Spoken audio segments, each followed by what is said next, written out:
So, a dad of 5 kids was in a casino,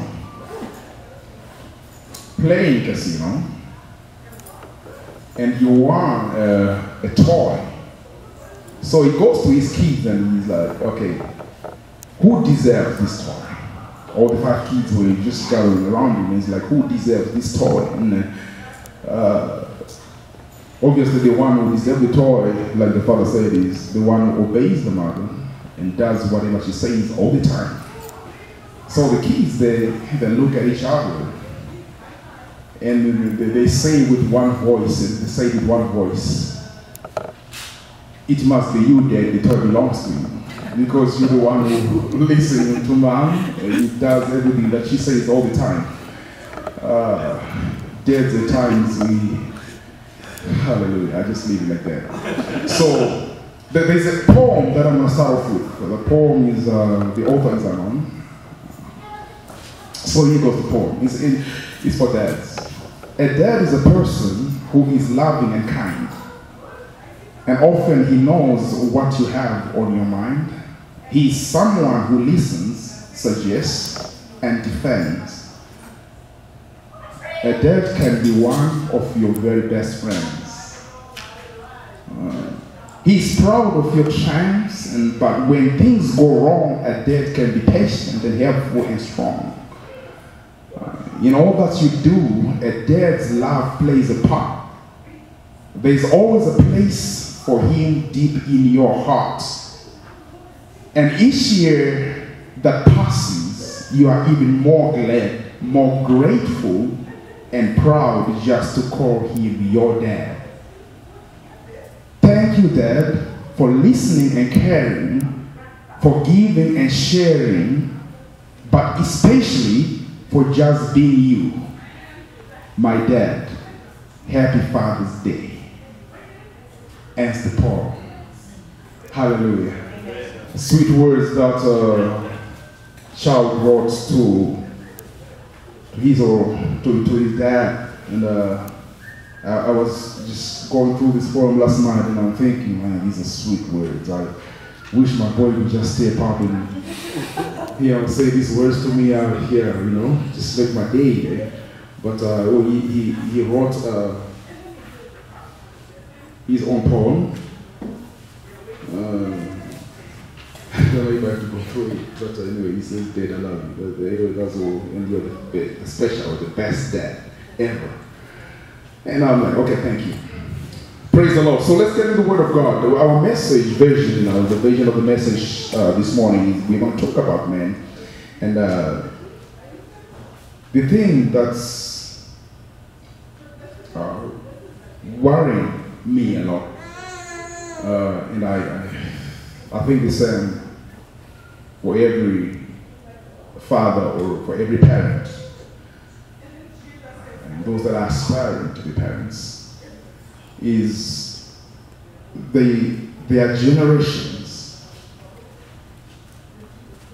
that are here now, the generation that we are in, the generations to come, and these generations, they are without fathers. Amen, fathers. These generations, they don't have fathers.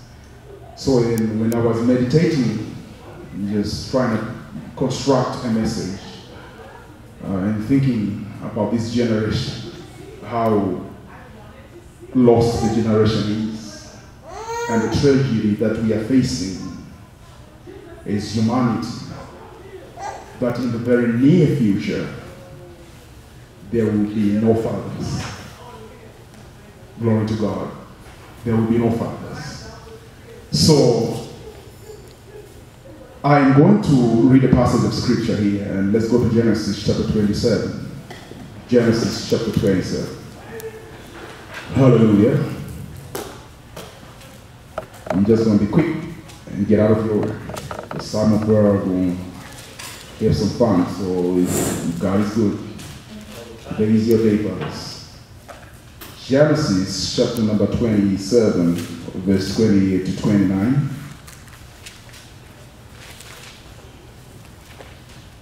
If we're there, say amen. Amen. Are we there? Amen.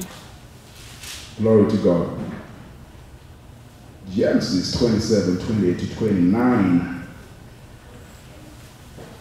So, from 28. Now may God give you all the dew of heaven, and of the fatness of the earth, and an abundance of grain and new wine.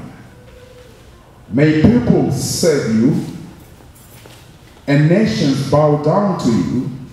Be master of your brothers, and may your mother's sons bow down to you.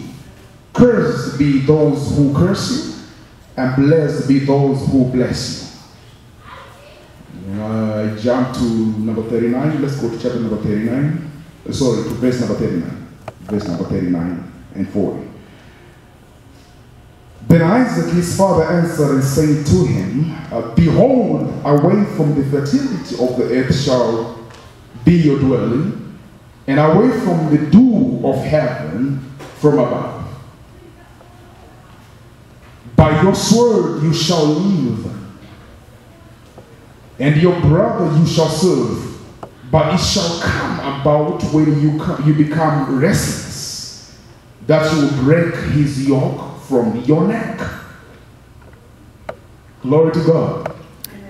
Two passages of scripture, identical in the sense that they are speaking of a blessing. Glory to God. I am not going to go into detail of the story.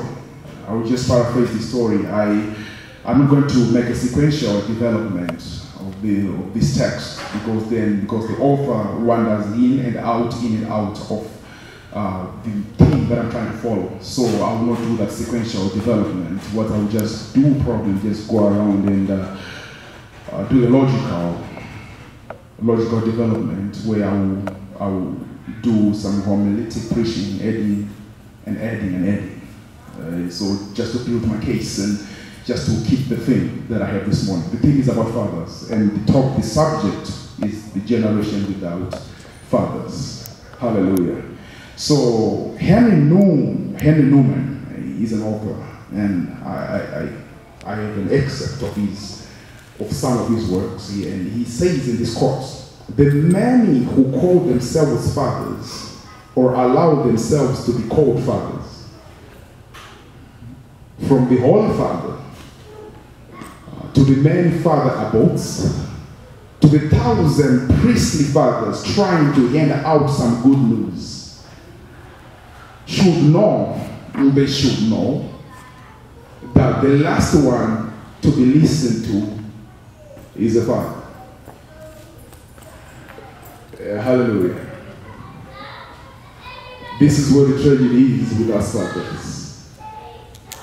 That in as much as we try to make sense, in as much as we try to mold a family, you are the last one to be listened to. That's what Henry Newman is saying. But I kind of differ a little bit with Newman here, in the sense that he's basing his thoughts from the premise of a worldly family. And I decide to base my thoughts from the premise of the kingdom of God, where fathers are being listened to. Glory to God. Hallelujah. Fathers are being given the audience that they deserve in a priestly kingdom home. Glory to God. Hallelujah. So now, the tragedy, like I said, we are facing generations that have parents but no fathers. The story that I read to you, if I can just go back a little bit, is about a man. His name is Isaac. Glory to God. Isaac had his two sons. And I'm sure we know his sons. Jacob was one of them, and what was the other one? Esau. Hallelujah. So Jacob and Esau, and this is the thing that happens.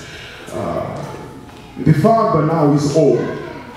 He's about to go and be with his fathers. That's death. And so he says, before I depart, I have to say words to my sons. I have to bless them. So then we know the story about Jacob stealing the blessing of his brother and everything. I am not particularly concerned with that this morning. My concern this morning is let's try and see how a father speaks. So Isaac says to his son Jacob, when he is there before him, he opens his mouth and then he starts talking and says, how many God give you, or now may God give you the dew of heaven. He's releasing a blessing now. Glory to God. May God give you the dew of heaven and of the fatness of the earth and an abundance of grain and new wine. May people serve you and nations bow down to you.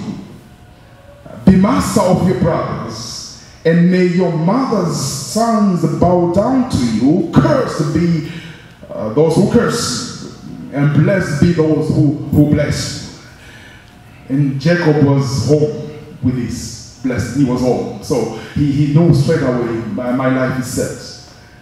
Because once you receive it from the Father, it's a declaration. Hallelujah. Once you receive it from the Father, it's a declaration. And then we go here and we see that when Esau realized that his brother stole his blessing, this blessing that father spoke on my brother was supposed to be my blessing, but he stole it anyway. So he goes before his father and he starts pleading with the father. Father, is this the only one blessing that you had? You don't have anything else for me. Please bless me. He wept before his father.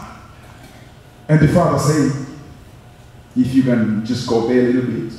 Then Isaac, his father, answered and said to him, behold, away from the fertility of the earth shall be your dwelling. Opposite blessing that he gave to his brother. Okay, and by your sword you shall live, and your brothers you shall serve. Hallelujah. But it shall come about when you become restless, that you will break his yoke from your neck. And I submit to you this morning that the battle that we are having today, in the two worlds that we live in, the Muslim world and the Christian world, this is where the foundation is. Glory to God. Hallelujah. That's the submission that I can make this morning before your presence. But my issue is on the blessing. Fathers that are speaking in the lives of their children. Glory to God. Fathers that have realized their position in the kingdom, and fathers that know the power of spoken words. Glory to God. Power of spoken words. They are words that you speak, and those words they shape the life of an individual. Glory to God. And some fathers have used negative words that they've spoken into their families, and they've shaped the life of their kids in a very negative way. The problems that we're having in this world today, hallelujah, a part of those problems are because of words that were spoken into the lives of individuals by their parents, by their fathers. Glory to God. They spoke words, and our background, you know, most of us, we come from strong family backgrounds where a father is a masculine, no-go area. You know, you cannot joke with your father. And, you know, he's straight, he's strict, he's just, I'm straight. And, you know, you do something, you go out of your way to try and impress your father, and you do something good, and you think, oh, he's coming back from work around 5 p.m., maybe I will get a pat at the back. And he comes and says, so what do you think this is? You amount to nothing. I'm not the first one, I'm not the only one who heard those words spoken to me. You amount to nothing. So you think this is going to impress me. I would rather you do better than this next time. Go away. And those words, they kill your spirit as a child.